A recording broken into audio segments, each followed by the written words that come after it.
Okay, so tonight we're going to be talking about osteoporosis. So osteoporosis, is it all about milk? What is osteoporosis? And is it only about drinking more milk? Who is at risk and how can you minimize your risk? And what do you do if you don't want to or don't like to drink milk?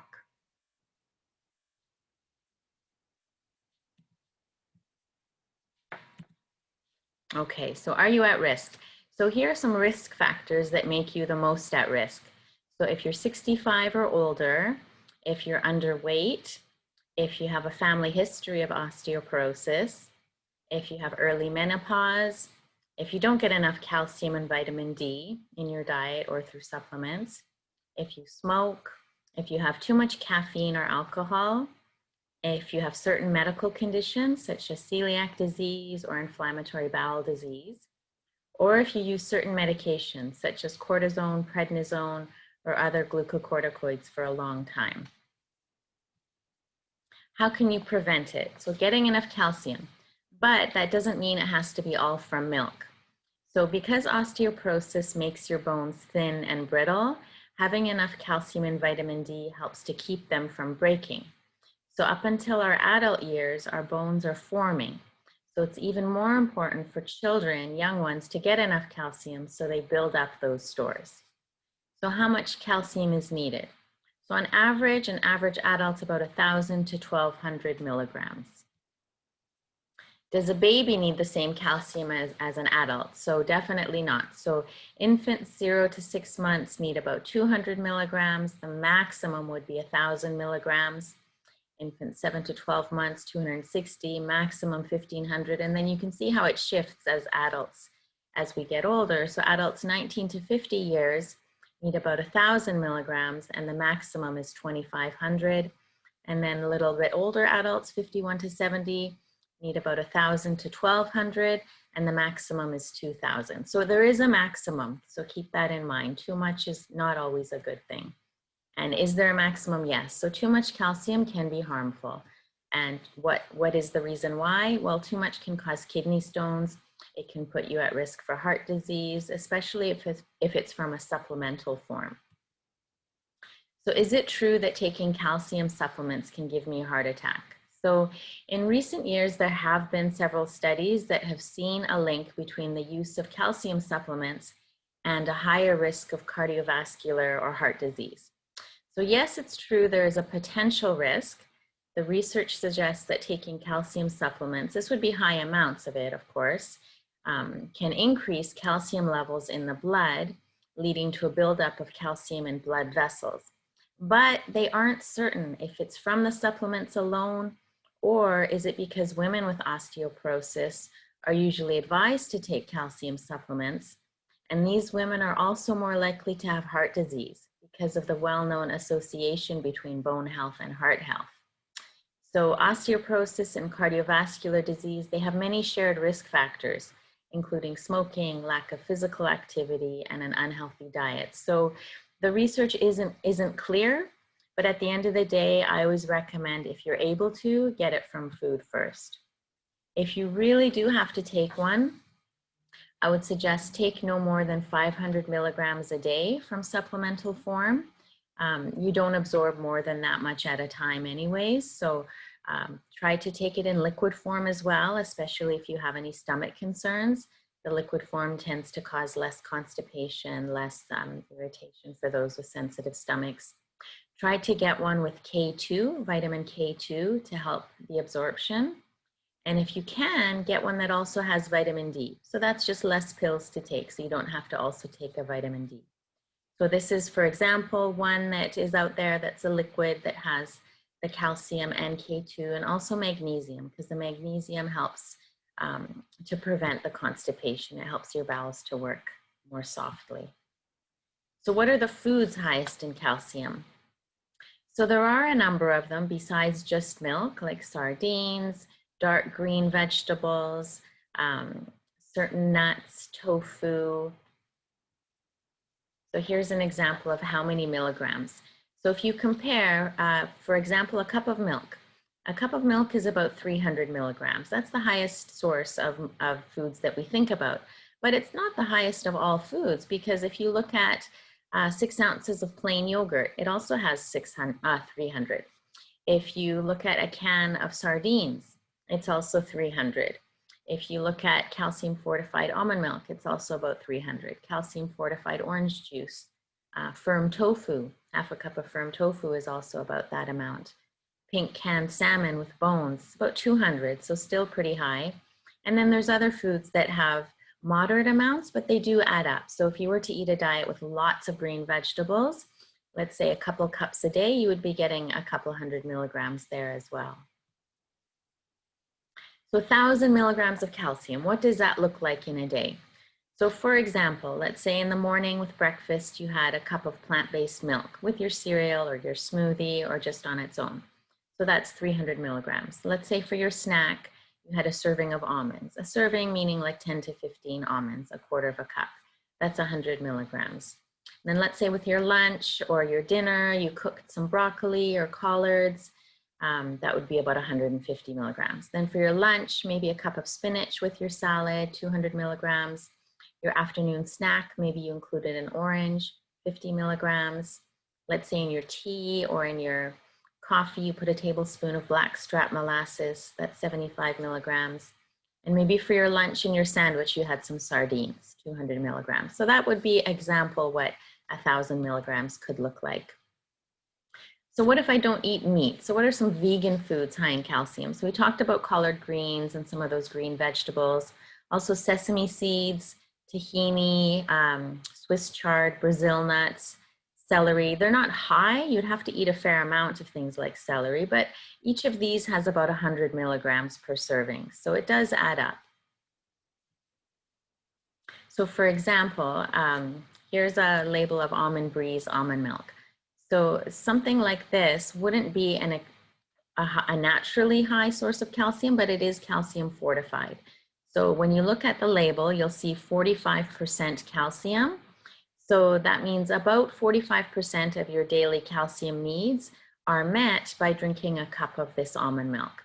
So you're probably getting about 400 milligrams right there. So similar to the cow's milk that we talked about.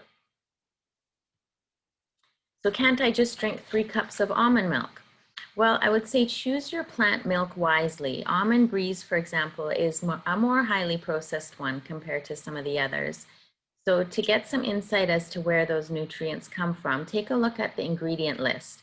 So for example, this one includes calcium carbonate, potassium citrate, vitamin A palmitate, vitamin D2, and natural vitamin E.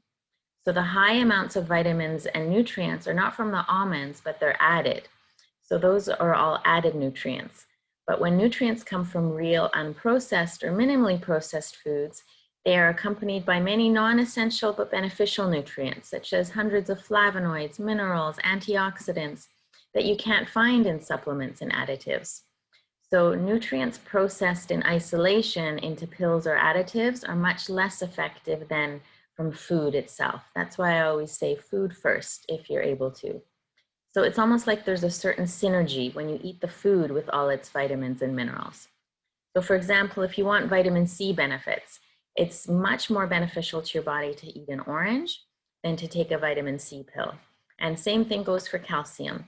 So going for a natural source, something coming from whole food rather than a source where calcium carbonate is added during the creation of that food will help your body to absorb it much better. So if I am choosing a plant-based milk, what should I look for? So I would say first look for an unsweetened almond milk or plant-based milk. The unsweetened versions still have a very delicious sweet taste, but without too much of the added sugars. So what to look for is 10 grams of sugar or less, ideally. Enriched nutrients. So to make almond milk nutritionally comparable to the beverage you're substituting it for, like dairy milk, the best almond milk brands will fortify their drinks with calcium, vitamin A, D, and E, and shortest ingredient list as possible. So try to find an almond milk or plant-based milk with a shorter ingredient list and fewer ingredients added to it. So while it's normal and totally safe to have a few stabilizers in there, more than 2 or 3 is, for the most part, not necessary. And if you can, carrageenan-free. Carrageenan, we don't know too much about it yet, but it's a potentially inflammatory ingredient added to foods to thicken them, to increase the shelf life. So we're just not sure yet the safety of it long term. Most research has only been done on animals, but still, if you're able to find one, for example, Califia Farms has carrageenan-free, it would be a less processed option. So many plant-based milks, it's making my head spin. There's so many options. So my choice for the best one, I mentioned Califia Farms. So this brand here, it's my personal favorite. First of all, it tastes very creamy. It doesn't have that artificial taste. It's very smooth. There's many options: oat milk, unsweetened almond milk, cashew, soy. They even have a lower sugar eggnog. So these you can find at a few different grocery stores: Whole Foods, Choices, Save On Foods. And then we have our sunshine vitamin, vitamin D. So what is the role of vitamin D in osteoporosis? So vitamin D helps your body to absorb calcium. Health Canada recommends that all adults get at least 400 international units of vitamin D a day. And unfortunately, there's very few foods that have enough vitamin D in them to make an impact on your diet. So the ones that do, things like fatty fish like salmon, tuna, herring, or sardines do, egg yolks, beef liver, and fortified milk. But those aren't foods that we eat every day in large amounts, and you would need to drink 4 cups of milk per day, and you would still be short. So therefore, most of us need a supplement of vitamin D. And fortunately, it's a very inexpensive supplement. And if you're choosing one, choose about 1,000 international units a day is a good goal. Do I have to take vitamin D every day? And what if I forget? Well, the good thing is vitamin D, so it's fat soluble. So therefore, it doesn't come out in your urine the way vitamin C or the B vitamins would. So I know in long-term care facilities, for example, seniors are given 10,000 international units of vitamin D a week. So that way it's just given once a week and your body stores it in your adipose tissue. So of course, this is different if you live in Hawaii or a very tropical condition where there's a lot of sun. But here in Vancouver, most of us aren't getting enough. So if you want to take it weekly and that's easier for you, you can do that because it's getting stored in your adipose tissue. It isn't excreted out like the water-soluble vitamins. So B12, it's also important for osteoporosis. So get enough vitamin B12. If your levels of vitamin B12 are low, that could increase your risk of osteoporosis. So find food sources of vitamin B12 and aim for about 2.4 micrograms a day. Most people would be getting that amount through a varied diet, but keep in mind if you're over the age of 50, our body absorbs less vitamin B12. So most people over age 50 would need potentially either a multivitamin with B12 in it or a B12 supplement on its own, especially if you're vegan. A vegan person would most likely need a B12 supplement. And skip the salt shaker, less salt for osteoporosis prevention. So if you're at risk, try to limit those high sodium foods. Eating high sodium foods can reduce your bone density. So what are high sodium foods? Those would be those highly processed foods. So things like cheese are very high sodium, high salt, deli meats, pizza, different sauces like gravies, ketchup, things like that, soups, salad dressings. So remember when you're reading the food label, the way to know if it's lower in sodium, you'll see the percent DV, that's percent daily value. So look for 5% or less daily value for sodium, and that's how you'll know it's a lower sodium choice.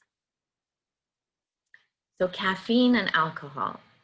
So if you're at risk for osteoporosis, try to limit caffeine. Doesn't mean to avoid it altogether, but have no more than 400 milligrams of caffeine per day. That would be equivalent to approximately 2 to 3 cups of coffee for adults. And why? Mainly caffeine, too much of it can leach calcium from the bones. And smoking. If you're at risk, try if you can to avoid smoking because at any age, smoking can increase your bone loss. And how can smoking affect your bones? So it affects the body's ability to absorb calcium, which can lead to lower bone density and weaker bones. Also, nicotine has been shown to slow the production of the bone-forming cells that we need for healing.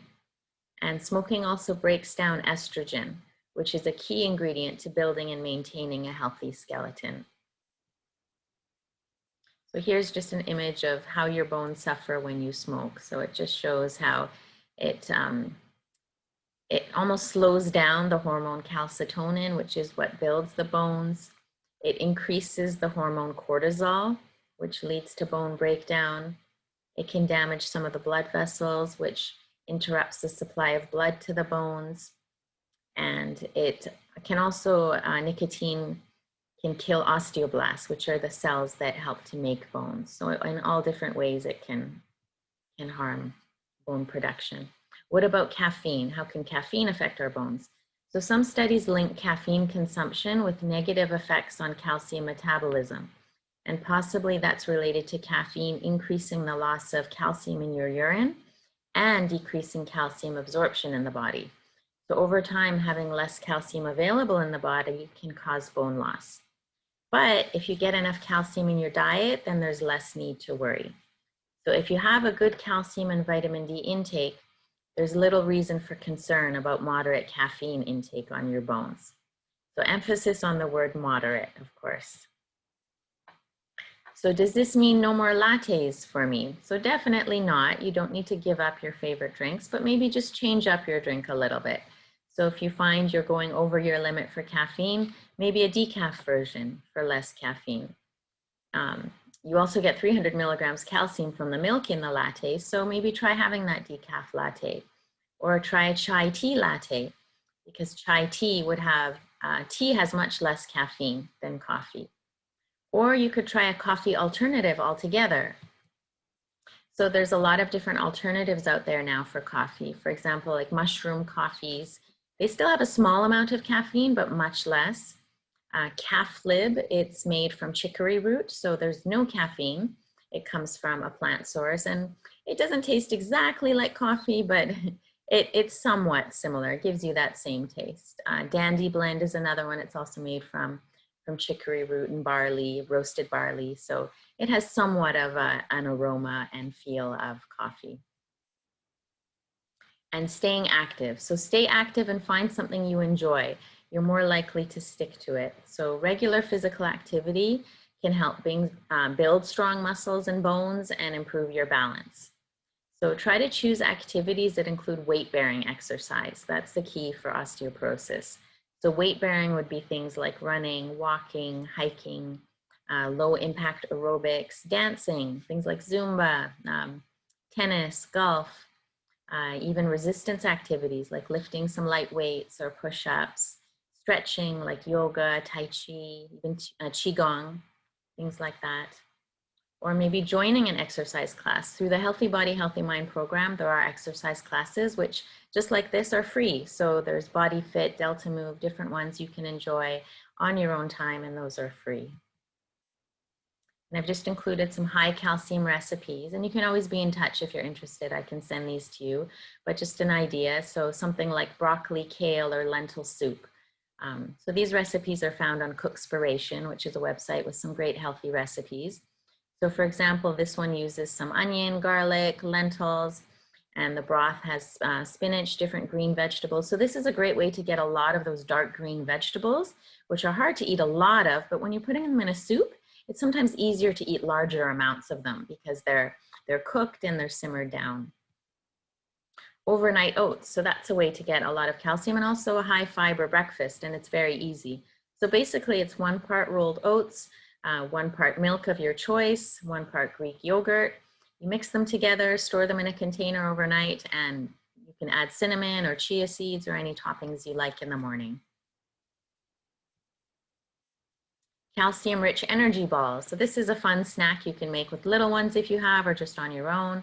So basically it's almonds, dried apricots, some type of nut butter, almond butter, or any nut butter you enjoy, some sesame seeds, which are high in calcium, and then just some spices like cinnamon, ginger, and vanilla. And basically you just roll them up and roll them in the sesame seeds, and they make great little healthy snacks. So in summary, osteoporosis, it's a complex disease with factors closely related to heart disease.